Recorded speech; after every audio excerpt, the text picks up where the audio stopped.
ओम श्री गणेशाय नमः। ओम नमः शिवाय।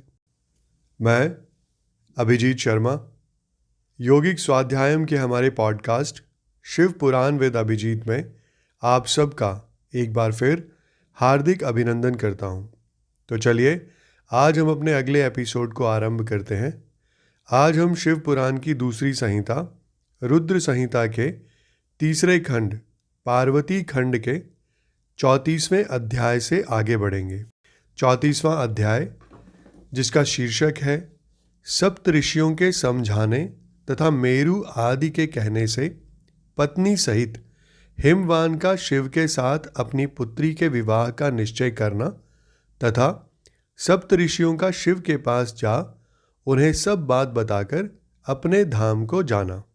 यहाँ ब्रह्मा जी कहते हैं, हे नारद, तदनंतर वशिष्ठ ने प्राचीन काल में राजा अनरण्य के द्वारा अपनी कन्या पद्मा का पिप्पलाद के साथ विवाह करने की तथा धर्म के वरदान से पिप्पलाद के तरुण अवस्था, रूप, गुण, सदा स्थिर रहने वाले यौवन, कुबेर और इंद्र से भी बढ़कर धन, ऐश्वर्य, भक्ति, सिद्धि एवं समता प्राप्त करने की तथा पद्मा के स्थिर यौवन, सौभाग्य, संपत्ति एवं भर्ता के द्वारा परम गुणवान 10 पुत्रों के प्राप्त करने की कथा सुनाकर कहा, शैलेंद्र, तुम मेरे कथन के सार तत्व को समझकर अपनी पुत्री पार्वती का हाथ महादेव जी के हाथ में दे दो और मैना सहित तुम्हारे मन में जो कुरोष है उसे त्याग दो।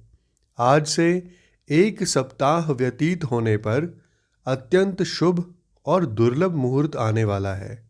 उस समय चंद्रमा लग्न के स्वामी होकर अपने पुत्र बुध के साथ लग्न में ही स्थित होंगे। उनका रोहिणी नक्षत्र के साथ योग होगा। चंद्रमा और तारे शुद्ध होंगे।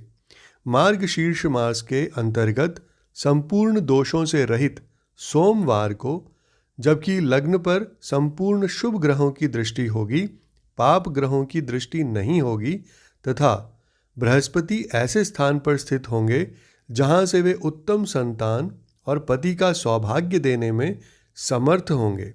ऐसे मुहूर्त में तुम अपनी कन्या मूल प्रकृति ईश्वरी जगदम्बा पार्वती को जगत पिता भगवान शिव के हाथ में देकर कृतार्थ हो जाओ। ऐसा कहकर ज्ञान शिरोमणि मुनिवर वशिष्ठ नाना प्रकार की लीला करने वाले भगवान शिव का स्मरण करके चुप हो गए।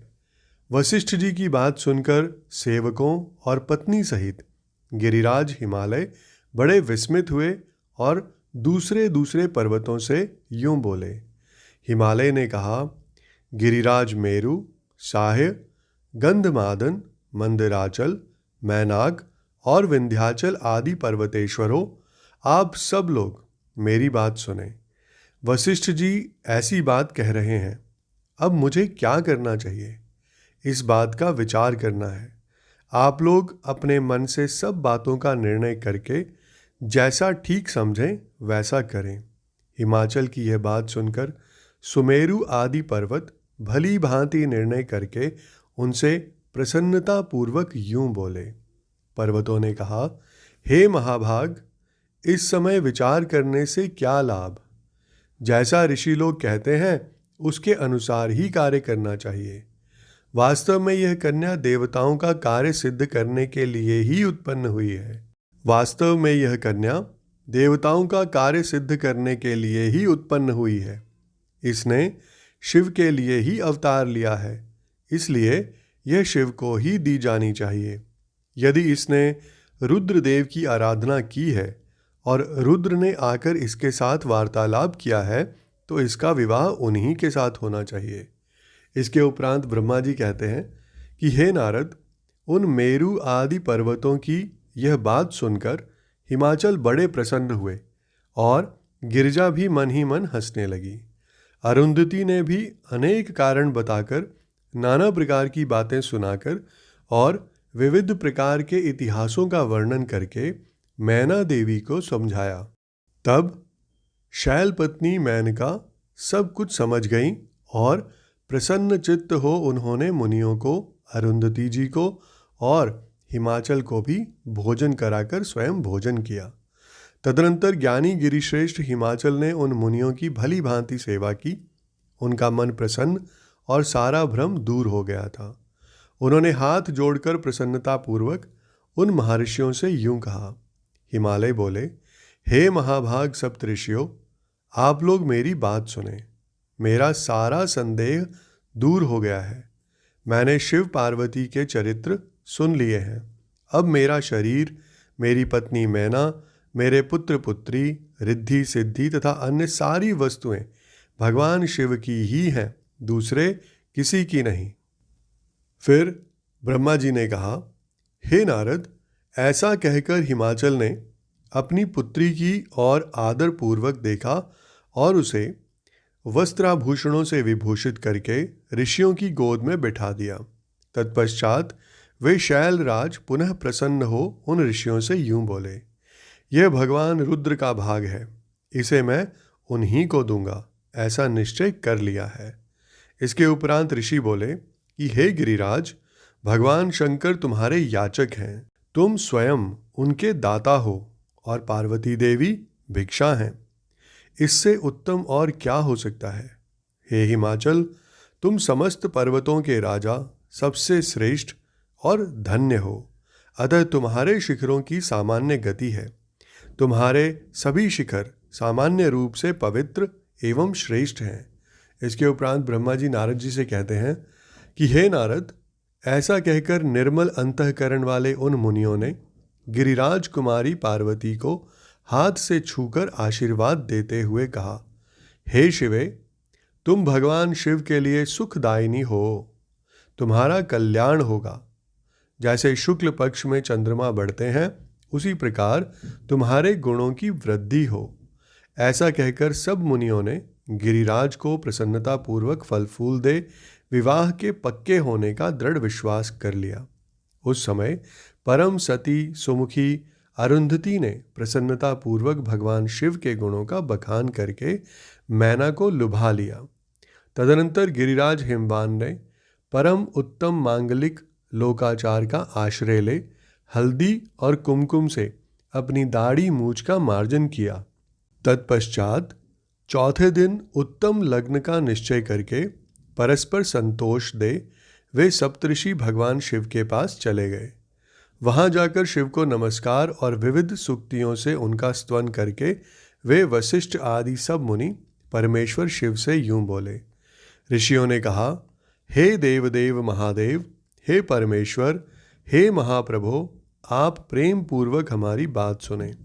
आपके इन सेवकों ने जो कार्य किया है उसे जान लें। हे महेश्वर, हमने नाना प्रकार के सुंदर वचन और इतिहास सुनाकर गिरिराज और मैना को समझा दिया है। गिरिराज ने आपके लिए पार्वती का वाग्दान कर दिया है। अब इसमें कोई नानुचक नहीं है। अब आप अपने पार्षदों तथा देवताओं के साथ उनके यहाँ विवाह के लिए जाइए।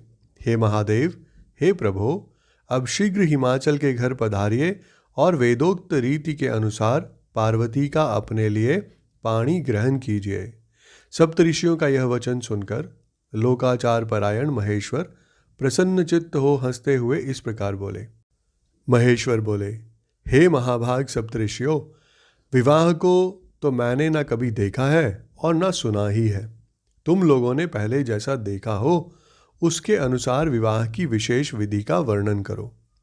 महेश्वर के उस लौकिक शुभ वचन को सुनकर वे ऋषि हंसते हुए देवादिदेव भगवान सदाशिव से यूं बोले। ऋषियों ने कहा, हे प्रभो, आप पहले तो भगवान विष्णु को विशेषतः उनके पार्षदों सहित शीघ्र बुला लें। फिर पुत्रों सहित ब्रह्मा जी को, देवराज इंद्र को, समस्त ऋषियों को, यक्ष, गंधर्व, किन्नर, सिद्ध, विद्याधर और अप्सराओं को प्रसन्नतापूर्वक आमंत्रित करें। इनको तथा अन्य सब लोगों को यहाँ सादर बुला लें। वे सब मिलकर आपके कार्य का साधन कर लेंगे, इसमें कोई संशय नहीं है। फिर ब्रह्मा जी कहते हैं कि हे नारद, ऐसा कहकर वे सातों ऋषि उनकी आज्ञा ले भगवान शंकर की स्थिति का वर्णन करते हुए वहाँ से प्रसन्नतापूर्वक अपने धाम को चले गए। और इसके साथ ही हमारा ये एपिसोड यहीं संपन्न होता है। मैं कल फिर आपके समक्ष उपस्थित होऊंगा हमारे अगले एपिसोड के साथ।